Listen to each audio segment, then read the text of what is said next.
Welcome to the Bookshop at the End of the Internet, a podcast dedicated to helping book lovers discover new authors. Just like your favorite neighborhood bookshop, this show is a place to explore, find hidden gems, and meet new writers from every corner of the publishing world. Feel free to browse around and discover a new favorite book at the Bookshop at the End of the Internet. I'm your host, Stacey Horan, author, book lover, and your guide to great conversations with some amazing writers. This is episode number 277. If you enjoy the show, please take a moment to leave a review, follow along on social media, and share the podcast with fellow readers. A quick note from me before we get started. Killer Nashville is being held next week, August 20th through the 23rd. On Sunday the 23rd, I'm presenting a breakout session titled Being Your Own Storyteller. This is an interactive workshop for authors to learn practical strategies for presenting themselves and their work with clarity, confidence, and authenticity. If you're attending Killer Nashville this year and you're interested in the workshop, please sign up. Hope to see you there.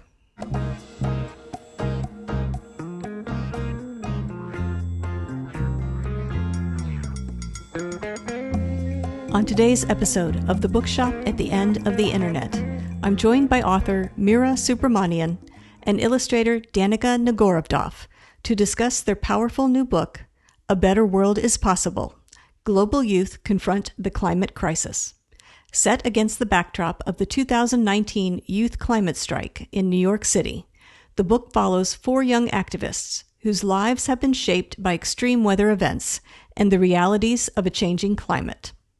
Through their stories, readers gain a deeper understanding of the connections between environmental, economic, and social justice issues, and the many ways young people are working to create change.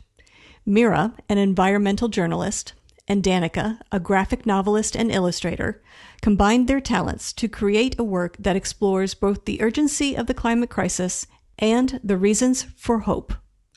At its heart, the book reminds us that there is a place for everyone in this movement. In this episode, I'll chat with Meera and Danica about the origins of the project, the unique challenges and rewards of their collaboration, and why the voices of the young activists featured in their book deserve our attention. All that and more coming up next.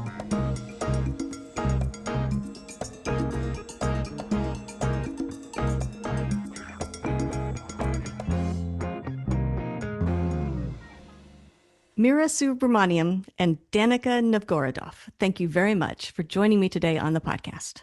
Thank you. Thanks for having us. Thanks for having us, Stacey. I thought what we could do today is start by talking about your new book, A Better World is Possible: Global Youth Confront the Climate Crisis.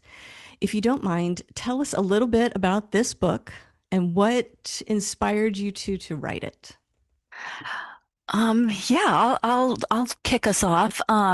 This book was years in the making and was originally Danica's brainchild, but we came together, me as a science journalist who has written about climate and the environment for 20 years, and Danica as this incredible illustrator. And we wanted to tell the story of youth climate activists in a way that showed people how to connect the dots between all the different ways that climate change is impacting life on Earth, for humans and also for non-humans, trying to connect the ideas about religion and environmental justice and just trying to understand the science of climate change, which sometimes can be a little bit intimidating. So we wove together the stories of 4 youth activists who were behind the monumental climate strike that happened in 2019, which, Danica, do you want to jump in here? You were there at that march. Yeah, I attended the 2019 climate strike in New York City with my 1-month-old baby at the time. And I was super inspired by seeing so many young people as well as older people out protesting and demanding climate action. And so I wanted to make a book that was accessible to young people as well as older people who are not, a climate journalist like Meera is, and make that kind of information both really engaging and accessible to people to learn about the topic. So I ended up, I had this kind of vague idea for the book, and then I very fortunately found Meera, and she was willing to work with me on it. So she really provided a great structure for the book and took my little ideas and ran with them and created a beautiful script for the graphic novel. And then I illustrated it with it's about a 200-page full color graphic novel with watercolors. And so yeah, it was a big project for both of us. Yeah. Well, let's talk about a little bit more about your backgrounds because this sounds like it was a unique experience for both of you, something that you not something you would normally engage in. So, can you talk a little bit about what work you did prior, what you wrote, what you created, what you produced prior to coming together? Because I'm curious what each of you brought to bear on the project. So, Meera, how about you? Yeah, I mean, so I worked in the environmental nonprofit field in my 20s and then felt like I was doing more and more writing and wanted to embrace the complexity of what we were doing, working directly with environmental education and permaculture and sustainable living. So I went to grad school for journalism, like not until my early 30s. And then for the past 20 years, I have been writing stories about humans and the natural world and how we relate and how we can live rich lives on the planet without making it burst at the seams, which is kind of what humanity is doing now. So like that's been my ongoing question, and that has led me to stories like really all over the world. I wrote a book about India and how they were facing multiple environmental issues there, including vulture extinction and clean cook stoves with air pollution and women and girls' health. All of these different stories and more over the course of those decades was like realizing that all those things I was writing about, like biodiversity and about forest health, about healthy food and water and air and human health and communities that are on the edges of society, both within our own country and around the globe. All of those things were all the problems were basically being exacerbated by climate change. It was causing it was like the unifying thread between all of these different stories. And so I was writing more and more about climate explicitly over the past decade. And so that's something I've been just swimming in a lot. And that's, I think, one thing that really piqued my interest when Danica invited me to be part of this project was like taking all that information and also feeling like as a journalist, you're writing all these long form narrative stories and you're wondering who's reading them and you're wondering what the impact is. And you're thinking about the next generation, like as I was getting older. And so the idea of writing and bringing all that knowledge and trying to distill it down into something that's accessible, like Danica said, not just for young people, but anybody who might want to know a little bit more about this thing that can feel kind of big and daunting. How to do that felt like it was going to be a really fun exercise. So that's what brought me here. And Danica, how about you? What was life like before this project for you? Yeah, this is my fifth published graphic novel at this time, and I've written my own books sometimes and also collaborated with writers at other times. And I think I kind of started out more on the fiction side, and I've been gravitating over the past 10 years or so more towards nonfiction.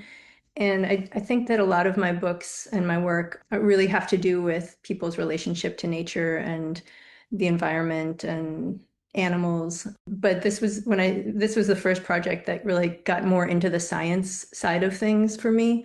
And I think part of that was having two babies and two children who are now actual real children, and really starting to feel that anxiety about the future and hope for young people's futures and wanting to really better understand what was going on with climate change and the climate crisis that we're in. So this was my first like real kind of more meaty nonfiction book that I have worked on, and it's been really fascinating and a real joy to work with Meera on this.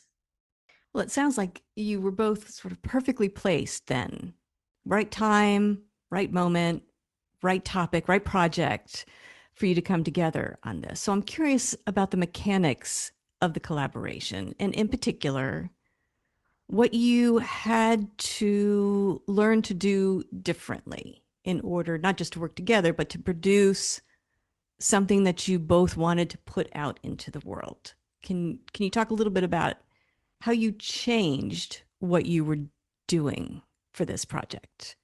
This was the most collaborative project I've ever worked on. I've worked with writers before, but usually it's like they hand me a short story or they hand me a book, and then I adapt it into a graphic novel script and I adapt it, and then I do the drawings without much input at all from the author. So this was really fun to work on with Meera because we had a lot of back and forth. We bounced ideas off of each other.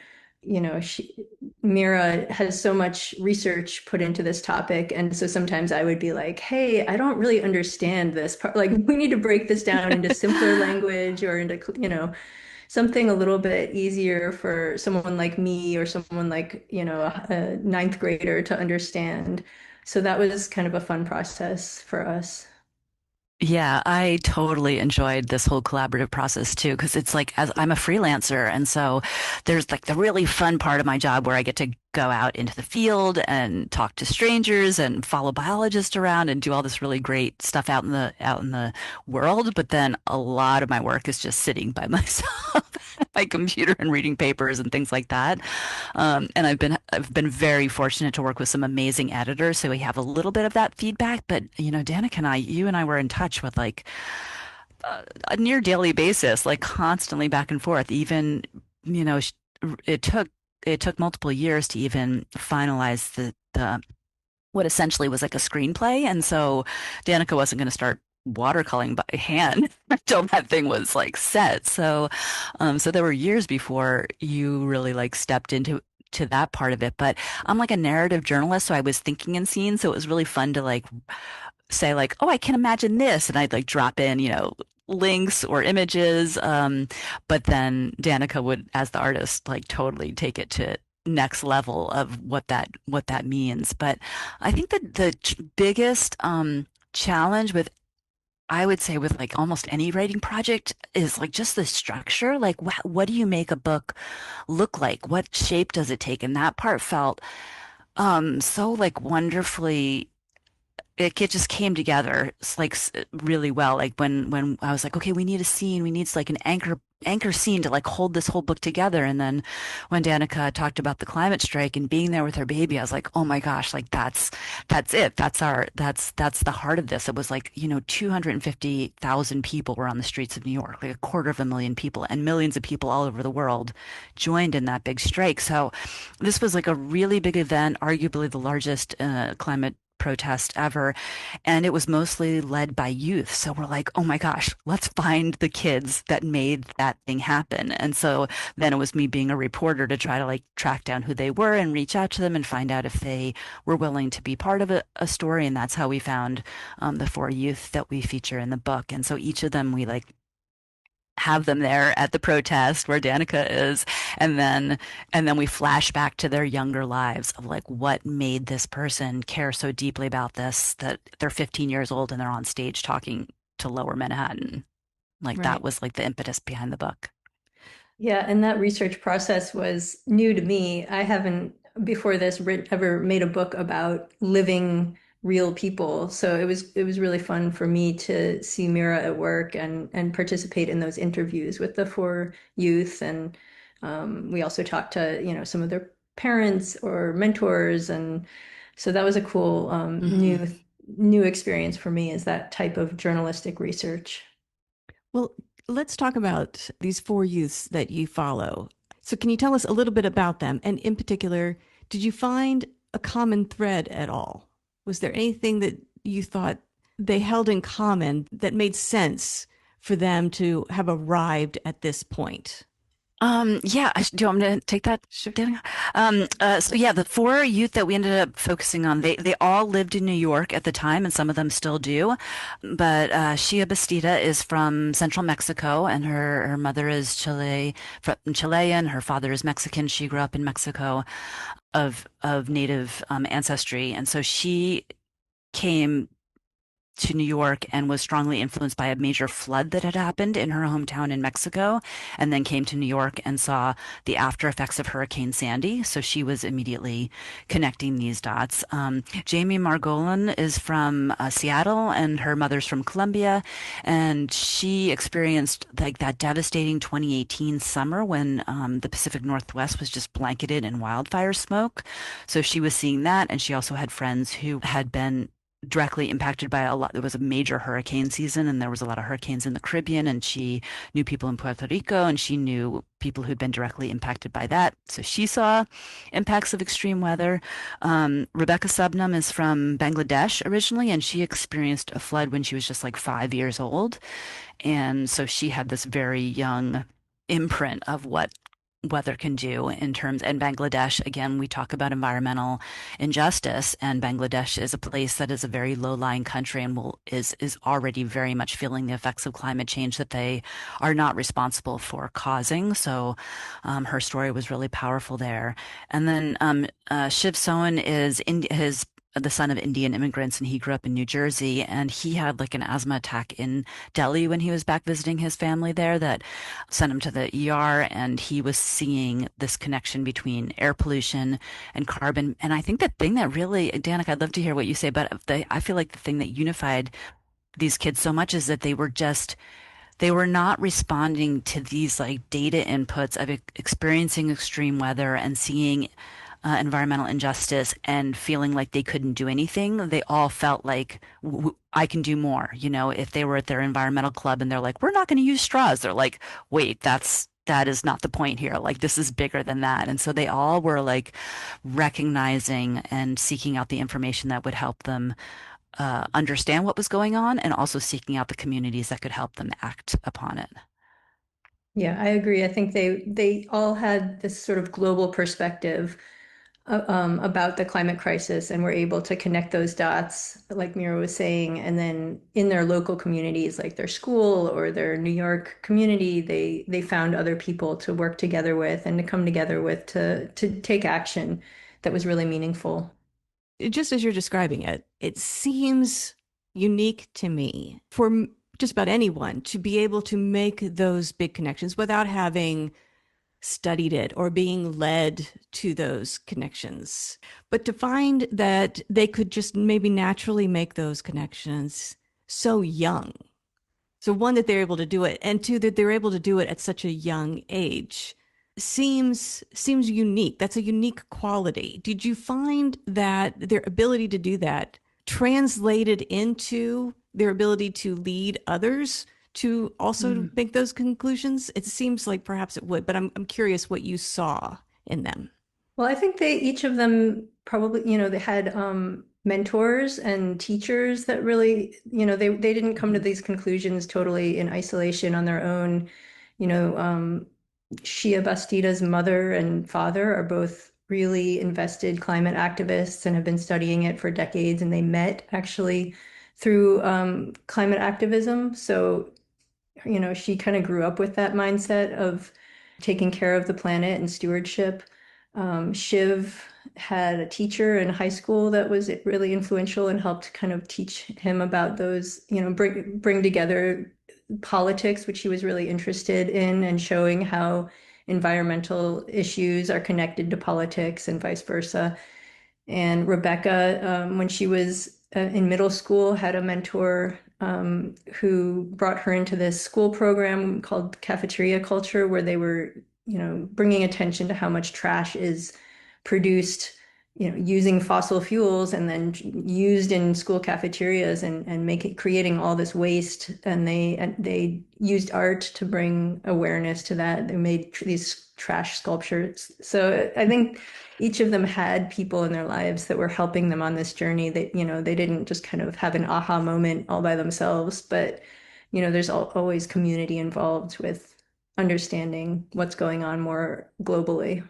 Let's talk about the 2019 youth crisis strike in New York, because as you mentioned, it plays a central role, literally, by bringing everything together. But I also want to talk about the role it plays thematically. We've heard how you landed upon it as sort of an idea for using it as a pivot point in the book. But can you talk a little bit about how you incorporated what you saw, what you learned, what was being shared, and use that to kind of drive the points in the book? Yeah, this is maybe where the all the ideas that I understood and knew about climate change and being aware of all the factors and influences that are at play, because it's both very, very simple in terms of like there's this physical chemical thing that happens. It's like there's more, if you burn fossil fuels, there's more carbon dioxide in the atmosphere, and therefore the atmosphere is warmer. Like that part is really, really basic and fundamental and simple. But the complexities of like when we knew that and the role of fossil fuel companies in terms of information and disinformation, what it means in terms of what we do about that, like that's the big sticking point. Like as fewer and fewer people are denying climate, still there is a big disagreement about what to do about it. And so that is where we sort of broke the narrative and inserted these what we called interludes throughout the book, where we got to kind of dive into the science of it, dive into the socio-political elements. There's a handful of pages that it's just chronology of like what did we know when in terms of the science, in terms of when we knew how to generate electricity from wind and solar, which was way earlier than most people think, like the 1870s and 80s. It's not new technology. And so when fossil fuel companies knew that what they were doing was going to cause warming, that was going to melt polar ice caps and cause sea level rise, 1960s. You know, when did they decide that doubt was going to be their product to cause questions about whether that was a reality? Also the 1960s. So we tried to put that all in so that there's these like you're paused, and when Jamie is like struggling because she's so depressed by the fires and the bad news and the first election of President Trump, and all these things are happening that make it feel like the world is conspiring against her future, which in some ways it is. We pause her story and we go into a section about eco grief and we try to face that head on. So we do things like that. And then at the end, we end with solutions, which is kind of saying, you know, not to be a spoiler alert, but like the protests are amazing and they're fun and they're very visual. They're very social media friendly. It's a great way to find community and realize that you're not alone. But it is also just like one very small part in some ways to really doing the work of climate activism. So we get into that, and then we offer like all the different ways that people can step into this space if they want to. Well, let's talk about some of the takeaways, because I was going to ask you, after people have gone through the 190 pages prior to the end, what is the takeaway? Is there hope? If they read all the way through, do they get to the end and think, okay, it's not a lost cause? Or is the message like, oh, this is going to be really daunting? But I'm curious what you found and what you've incorporated in the book as the messages for people to take away. I think it can certainly be daunting, but I think the takeaway is that there are so many solutions. And if we do continue to have hope and to take action, then, you know, we can mitigate the effects of climate change. Right now, we're already experiencing the consequences of burning so much fossil fuel. So I'm not going to say we can solve climate change by taking any of these actions at this moment. We're not going to like eliminate any of, you know, completely the effects of it, but we can make the future look a lot better if we can just get the public will and the political will to make some big changes, and to, you know, really reduce emissions and save forests and things like that.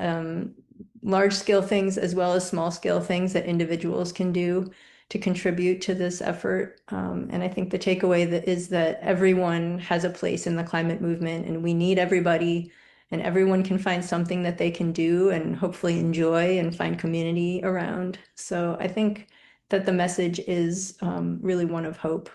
Yeah, I'd agree. And also, if thinking about this book being primarily targeted towards a young adult audience, like there really isn't a single profession that somebody could decide to choose upon that couldn't have a way to direct it towards climate work.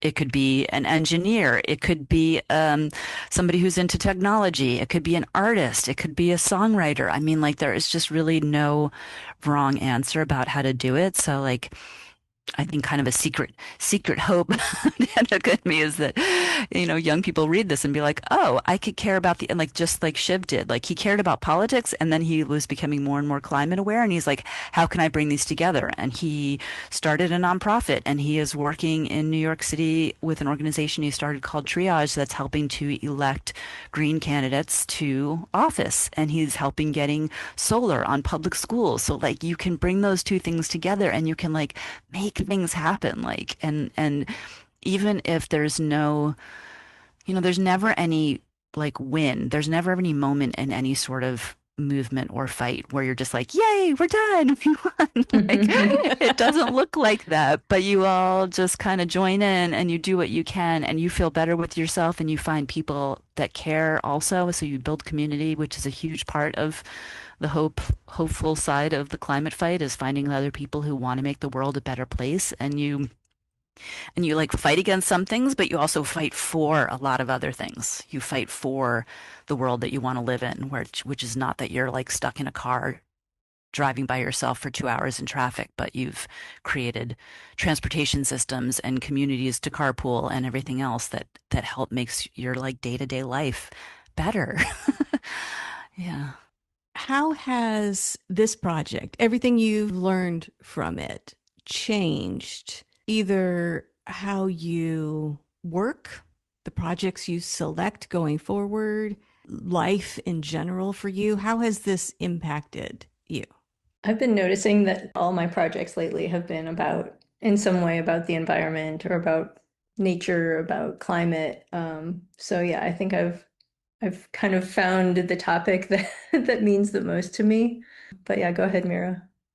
Yeah, I mean I definitely have it's been so great focusing in so much on the stories of these four young people and through them learning about other people, like just doing events. I did an event last week in Barrington, Rhode Island, and all of these kids that are working with the Great Barrington Land Trust are all, they were heading into college and they were thinking about how they were going to like do climate work as part of what they were going to be exploring over the next handful of years. And it's just, like if you just look at the news or if you just look at social media, you can think that things are just heading in a really negative direction. But if you are on the ground, talking with other people who care about this stuff, you realize so much is happening. So much is happening. And there's so much noise right now in the like political landscape, especially here in this country, and the effects that that's having around the world, that it's sometimes really hard to hear that. But I think stepping in and like just really this moment of just talking with people about the book and meeting people who are interested in this world, it's just been really powerful to me to just see that there is so much action happening on the ground that is just, you're not going to hear about it in the same way as the daily news, but it is happening. And the energy system is transforming. I mean, I think I just saw in my inbox this morning that solar and wind outpaced gas production. Like it's the renewable energy system is taking over fossil fuels, as much as there are many powers that do not want that to happen. So there are transformations happening already that are underway. Good. How about works in progress or next projects for you both? And do any of them involve collaboration with anyone?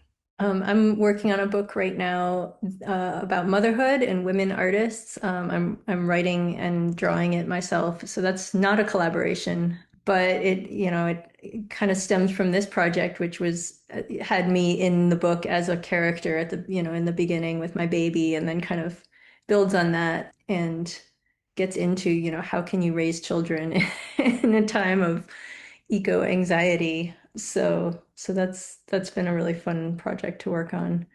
And I'm also really hoping to make some children's books that are environmental. I have a book about turtle conservation in the Amazon. That's a nonfiction book that I'm hoping to find a publisher for. And yeah, so looking for both collaborations and ones that I've written myself. It's yeah, lots of cool things. Good. Nice. I'm still mulling over what the next big project is going to be. I definitely have really enjoyed the collaborative process, and I've loved the graphic process too. Like it's just been really fun working in multiple genres in that way. I'm gearing up I teach creative nonfiction down in Tennessee each summer. And so that's kind of where my head is right now, is just thinking about sitting down with master students and just diving into like the beauty and craft of long form storytelling, which I'm enjoying. Good. Good. Different form of collaboration. Right. Right. Well, I mean, it sounds like both of you are busy, not just promoting this book, but doing all those other things that you are doing. So if people want to learn more about each of you, learn more about the book, follow along with what you have going on, where can they go to find you? Well, we each have our own personal websites with our books on them. Mine is danicanovgorodoff.com. If you need to spell that, you can look at my name on the on the show notes. Yep, on the show notes. And then we have a website for the book specifically. That's abetterworldthebook.org. And Meera, what is your website? Yeah, my website is meerasub.org. meerasub.org. Yeah, and definitely, I would definitely invite people to check out the book's website, because we have resources in the back of the book on top of like the solutions that are the whole final interlude of the book. There are just like all these resources of how to learn more, how to be involved, things to listen to, things to watch. Tons of resources, and then there's a more expanded and updated list on the website too that will keep going. So, and there's a downloadable poster that you can check out too. Mm-hmm. Excellent. If people want to purchase a copy, best place to go to buy it? Yeah, go to their local bookstore. But yeah, you can find it online. You can find it on our website. Anywhere that you can get books. Excellent. Yeah, and if people want to read it and then do all those nice things that help the algorithms know that you liked it, we appreciate that. Ask your library for it. Yeah, ask your library for it. Tell your teachers about it. This is definitely like made to be an educational tool. If it's great storytelling, but it's also got information in it, and so if somebody likes it, share it with your local teacher too. Also, this would be a great book as kids are heading back to school, if they need something both fun and entertaining and educational too to read before they head back to school. This could be a great pick. Excellent. Well, Meera and Danica, I want to thank you very much for joining me today on the podcast. And I want to wish you luck with A Better World is Possible, Global Youth Confront the Climate Crisis. And best of luck with your current projects and everything that you have going on. Congratulations on everything you've accomplished so far. And best of luck to each of you with your writing journey. Thank you so much. This was fun. Yeah, thank you, Stacy. This was great. Thank you for listening to The Bookshop at the End of the Internet. This podcast is all about helping readers discover new voices. This show brings you into conversation with authors from every corner of the writing world, and each of them has a story worth hearing. I'm your host, Stacy Horan, author of the Old City Mystery series and several standalone novels. Sharing conversations with fellow writers is one of my favorite parts of the creative life, and I'm thrilled to bring those conversations to you. Keep listening, keep exploring, and keep finding the stories that speak to you. There's always another treasure waiting here in the bookshop at the end of the internet.